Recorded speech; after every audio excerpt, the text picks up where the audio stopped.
हमारी आज की कहानी है भूख। यह क्या नव्या, आज तुम फिर से लंच बॉक्स ऐसे ही वापस ले आई? माँ, मैंने आपसे कितनी बार कहा है कि कुछ अच्छा बना कर दिया करो, और आप हो कि वही पराठे पूड़ियों और चपातियों पर अटकी पड़ी हो। मुझे नहीं खाना ऐसा खाना। अरे बेटा, पिछले सप्ताह ही तो तुझे सैंडविच बना कर दिया था। यह फास्ट फूड रोज़ रोज़ खाने की चीज़ नहीं। एक तो इनसे तेरी सेहत बिगड़ेगी, और बेटा यह रोज़ रोज़ अन्न का अपमान करना अच्छी बात नहीं, पल्लवी ने अपनी बेटी नव्या को समझाते हुए कहा। नव्या 8वीं कक्षा में पढ़ती है।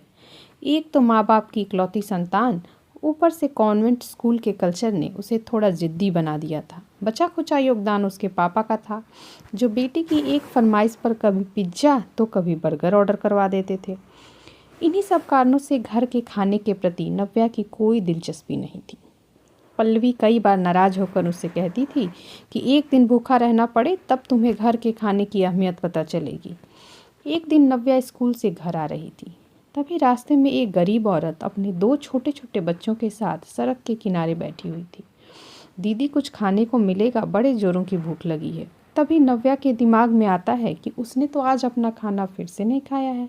घर जाकर मम्मी की भाषणबाजी सुनने से तो अच्छा है कि वह खाना इन्हें दे दूँ। वह अपने स्कूल बैग में से लंच बॉक्स निकालती है और उसमें रखी चपातियाँ और सब्जी उस औरत को दे देती है।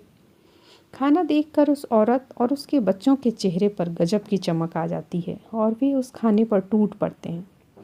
नव्या के आश्चर्य की कोई सीमा नहीं रहती।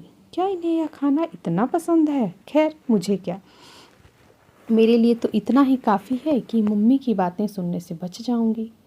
घर आने पर मम्मी आज उसका खाली लंच बॉक्स देखकर खुश हो गई। वाह बेटा, ऐसे ही रोज़ अपना लंच ख़त्म कर दिया करो। नव्या कोई जवाब नहीं देती, मुस्कुरा कर रह जाती है। 2 दिन बाद आज रविवार का दिन था। नव्या के पापा 3 दिनों की बिजनेस टूर पर गए थे। अभी नव्या सो रही थी कि उसकी माँ घबराई हुई आकर उसे जगाती है। नव्या, तेरी नानी बाथरूम में फिसल कर गिर गई है। उन्हें काफ़ी चोट आई है, उन्हें सिटी हॉस्पिटल लेकर गए हैं। तेरे मामा जी का फ़ोन आया था, मुझे जाना होगा। मैं शाम तक वापस आ जाऊंगी। काम वाली बाई थोड़ी देर में आती ही होगी, मैं रास्ते से उसे फ़ोन कर दूंगी, वह तेरे लिए कुछ हल्का फुल्का बना देगी, कहकर पम्मी अपनी माँ को देखने चली जाती है। इधर जब काम वाली बाई आती है और नव्या से पूछती है कि उसे क्या खाना है, नव्या उसे नूडल्स बनाने के लिए कहती है। किचन में काफ़ी खोजबीन के बाद भी नूडल्स नहीं मिलते तो वह कहती है, बेबी लगता है नूडल्स ख़त्म हो गए हैं। वैसे भी दीदी इन चीज़ों को ज़्यादा पसंद नहीं करती।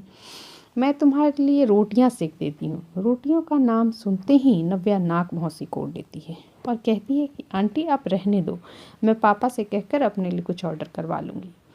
काम वाली शांता बाई अपने काम समेट कर चली जाती है। थोड़ी देर बाद नव्या अपने पापा को फ़ोन लगाती है, लेकिन शायद मीटिंग में होने की वजह से उन्होंने अपना फ़ोन स्विच ऑफ मोड में रखा था। कोई बात नहीं, अभी थोड़े कुकीज़ ले लेती हूँ, पापा को थोड़ी देर बाद कॉल करूँगी। वह किचन में जाकर देखती है तो डब्बे में केवल 4 ही बिस्किट थे। कोई नहीं, अभी तो इन्हीं से काम चला लेती हूँ, थोड़ी देर में पापा को कॉल करूँगी। नव्या थोड़ी देर बाद फिर से पापा को फ़ोन लगाती है, लेकिन उनका फ़ोन नहीं लगता। ऐसा करते करते दोपहर के 2 बज जाते हैं। अब तक उसे जोड़ों की भूख लग गई है। अब शाम के 4 बज चुके हैं। भूख से बेहाल नव्या सोच रही है कि इससे अच्छा तो आंटी से रोटियां ही सिकवा लेती। उसे मैगी के अलावा कुछ बनाना भी तो नहीं आता। कभी कभी उसकी आंखों के सामने उस गरीब औरत और उसके बच्चों का चेहरा आता है। शायद वह भी उस दिन ऐसे ही भूखे थे। तो कभी मम्मी ठीक ही कहती है, खाने का अपमान नहीं करना चाहिए। नव्या की आंखों में आंसू आ जाते हैं। रात के 8 बजे उसकी मम्मी वापस आ जाती हैं। नव्या अपनी मम्मी से लिपट जाती है। मॉम, अब नानी कैसी है? उनके पैरों में हल्का फ्रैक्चर है, प्लास्टर लगा दिया है और अस्पताल से डिस्चार्ज भी कर दिया है। वह घर पर आ गई है।